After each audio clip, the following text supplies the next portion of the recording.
అస్మద్గురుభ్యో నమ. శ్రీమతే రామానుజాయ నమ. అందరికీ కూడా బమ్మెర పోతన గారు తెలుసు.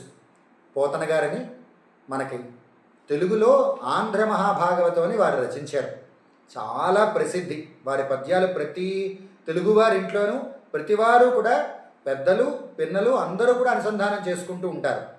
పిల్లలకి ఆ పోతన గారు రచించినటువంటి పద్యాలన్నీ చెప్పి కంఠస్థ పెట్టి పోటీలకు కూడా పెడుతూ ఉంటారు స్కూళ్ళల్లో.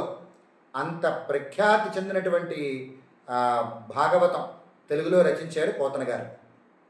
అందరికీ విషయం తెలిసిందే, ప్రత్యేకించి నేను ఇవాళ చెప్పక్కర్లేదు.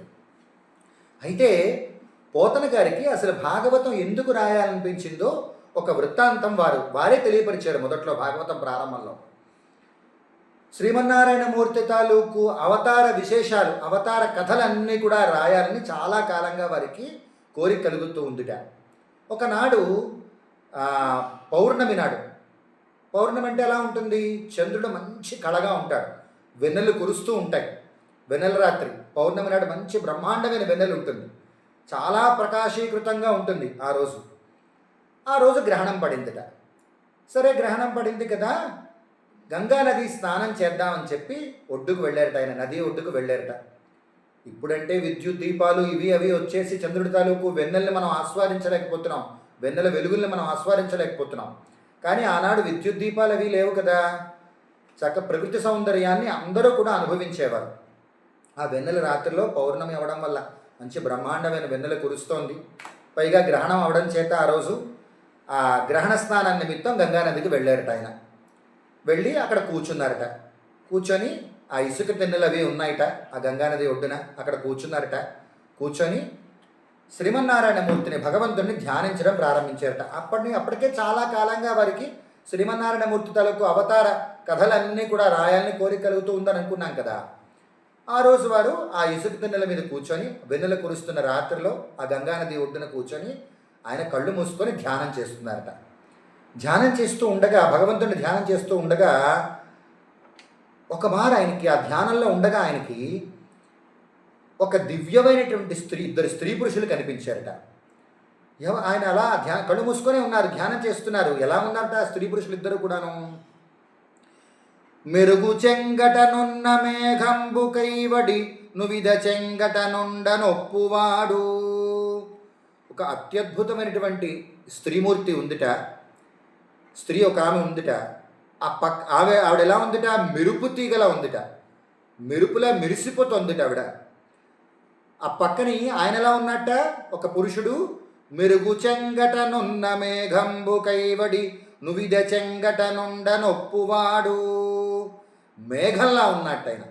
అంటే బాగా నీటితో నిండి వర్షించడానికి సిద్ధంగా ఉన్న మేఘం ఎలాగైతే తళుకులీనుతూ ఉంటుందో అలా మెరిసిపోతున్నట్టు ఆయన.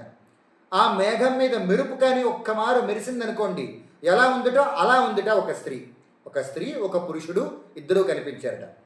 ఆవిడేమో మెరుపు తీగలా ఉంది, ఈయనేమో నల్లగా నెగనగలాడుతున్నటువంటి మేఘంలా ఉన్నట్ట ఆ పురుషుడు.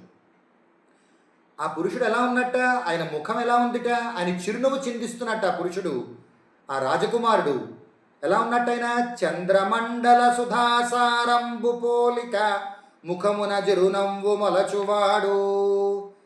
చాలా ఆహ్లాదకరంగా చంద్రుళ్ళ ఉందిట ఆ రాజకుమారుడి తాలూకు ముఖం. చిరునవ్వులు చిందిస్తూ ఉన్నట్ట, అమృతం స్రవిస్తున్నట్టుగా ఉందిట ఆయన చిరునవ్వులు చిందిస్తూ ఉంటే. వల్లీయుత తమాల వసుమతి జముభంగి బలువిల్లు మూపున బరగువాడు. తీగలు బాగా చుట్టేసినటువంటి వృక్షం, లతలు బాగా చుట్టేసినటువంటి వృక్షం ఎలాగైతే ఉంటుందో అలా ఒక బ్రహ్మాండమైన బలిష్టమైనటువంటి దేదీప్యమానంగా ఉన్నటువంటి ఒక పెద్ద బంగారు విల్లు ధరించి ఉన్నట్టు, ధనస్సు ధరించి ఉన్నట్టు ఆయన భుజం మీద. ఆ దివ్యమైనటువంటి రాజకుమారుడు ఉన్నాడు అనుకున్నాం కదా, ఆయన భుజం మీద ఆ విల్లు ఉందిట. నీల నగాగ్ర సన్నిహిత భానుని భంగి ఘన కిరీట ముదల గలుగువాడు. ఆయన నీలమేఘశ్యాముడుగా ఉన్నట్ట, నీలమైన శరీర ఛాయ.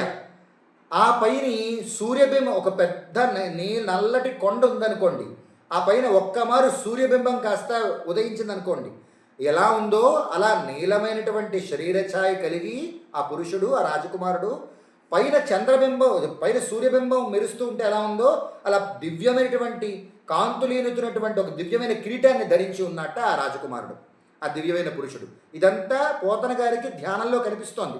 ఆ గంగా నది ఒడ్డున ఇసురుదన్నల మీద కూర్చొని కళ్ళు మూసుకొని ధ్యానిస్తూ ఉంటే, భగవంతుని ధ్యానిస్తూ ఉంటే ఆయన కనిపిస్తున్నాడు. నీల నగాగ్ర సన్నిహిత భాను నిభంగి ఘన కిరీటముదల గలుగువాడు.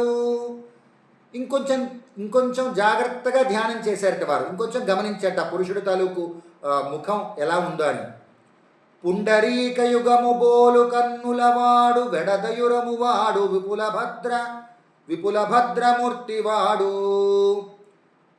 ఆ దివ్యమైన రాజకుమారుడి కళ్ళు ఎలా ఉన్నాయట, పెద్ద పెద్ద కళ్ళుట, పద్మాల రేకుల్లా ఉన్నాయట. తామర పువ్వు తాలూకు రేకులు ఎంత పెద్దగా ఎర్రగా అందంగా పెద్దగా సాగి ఉంటాయో పెద్ద పెద్ద కళ్ళు ఉన్నాయట. కమలపత్రాక్షుట్టు ఆయన. పుండరీక యుగము బోలు కన్నులవాడు వెడదయురము వాడు విపుల భద్రమూర్తివాడు. విశాలమైనటువంటి వక్షస్థలం కలిగి ఉన్నట్ట, బలిష్టంగాను విశాలంగాను ఉందిట ఆయన వక్షస్థలం, ఆ రాజకుమారుడు తలుగు వక్షస్థలం. అంతేనా, ఆయన అన్నట్ట ఈ లోపల ఆ రాజకుమారుడితో ఈయన మాట్లాడదాం అనుకున్నారట. ధ్యానంలోనే జరుగుతోంది ఇదంతా. మాట్లాడదామని అనుకునే లోపల ఆ రాజకుమారుడే ఈయనతో పోతన గారితో మాట్లాడుతున్నట్ట. ఆయన అన్నట్ట, దివ్య రాజకుమారుడు, ఏను నా రాజశేఖరుందేజి చూచి భాషింప యత్నంబు సేయునడా అతడు దా రామభద్రుండమన్నామాంకితంబుగా శ్రీ మహాభాగవతంబు దెనుంగు సేయుము. ఆయన ఆజ్ఞాపించట రాజకుమారుడు పోతన గారిని. ఏమని ఆజ్ఞాపించట? నాకు నా పేరుతో అంకితమిచ్చి మహాభాగవతం రాయవలసినది నువ్వు అని ఆజ్ఞాపించట దివ్యమైన పురుషుడు. అంతేనా, దాని ముందు ఇంకో మాట చెప్పేట, దా రామభద్రుండ, నా పేరు రామభద్రుడు, నా పేరు రామచంద్రుడు, నా పేరుకి నా పేరుతో అంకితం ఇచ్చేటట్టుగా భాగవతాన్ని నువ్వు రాయవలసినది అన్నట్టు ఆయన. అని నీకు భవబంధములు దెగునని యానతిచ్చి, ఎప్పుడైతే నువ్వు భాగవతాన్ని రచించావో నీకు ఈ సంసారం నుండి నువ్వు విముక్తి పొందుతావు, మోక్ష సామ్రాజ్యాన్ని లభింపచేసుకుంటావు. నువ్వు దాన్ని ఏమంటారు, నీ జన్మబంధాలన్నీ తెగిపోతాయి అని ఆజ్ఞాపించేట ఆయన అనుగ్రహించేట. తిరోహితుండైన అని చెప్పి వెనక్కి తిరిగి వెళ్ళిపోయినట్టు ఆయన. సమున్మీలిత నయనుండనై వెరుగుపడి చిత్తంబున, ఒక్కమారు కళ్ళు తెరిచి చూసేట, ఎదురుగా కనిపిస్తాడేమో, కనిపించలేదట, మాయమైపోయినట్టు. కళ్ళు మూసుకొని ఉండగా ధ్యానంలో కనిపించింది దృశ్యవంతా ఆయనకి. సాక్షాత్తు రామచంద్రమూర్తి సీతాదేవితో కలిసి వచ్చి ఆయనకి దర్శనం ఇచ్చి నువ్వు భాగవతం రాయవలసింది అని పోతన గారిని ఆజ్ఞాపించేట. ఆజ్ఞాపించేసరికి ఆయన కళ్ళు తెరిచి చూసేసరికి మరి కనిపించలేదట.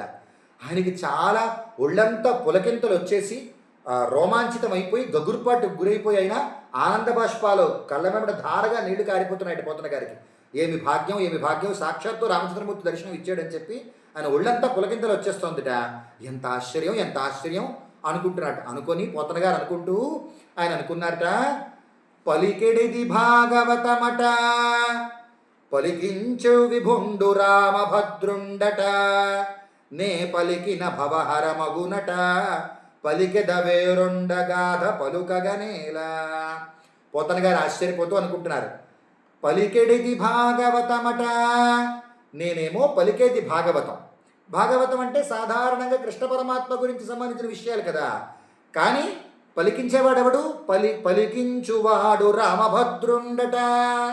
నేను పలికేదేమో భాగవతం అయితే పలికించేవాడేమో రామభద్రుట. రామచంద్రమూర్తి పలికిస్తున్నాడు, నాతో రాయిస్తున్నాడు.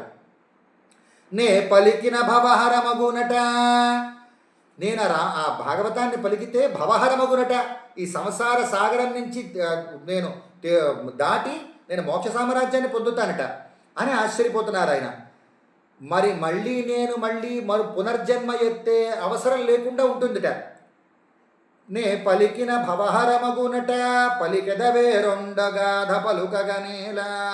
తప్పకుండా అలాగే పలుకుతాను భాగవతాన్ని. మరో కథ ఎందుకు చెప్తాను, సాక్షాత్ రామచంద్రమూర్తి ఆజ్ఞాపించిన తర్వాత భాగవతం పలకకుండా ఉంటానా అని వారు పోతన గారు ఆనందంతో ఆశ్చర్యపోతూ అనుకుంటున్నట్టు వారి మనస్సులో వారు. స్వస్తి.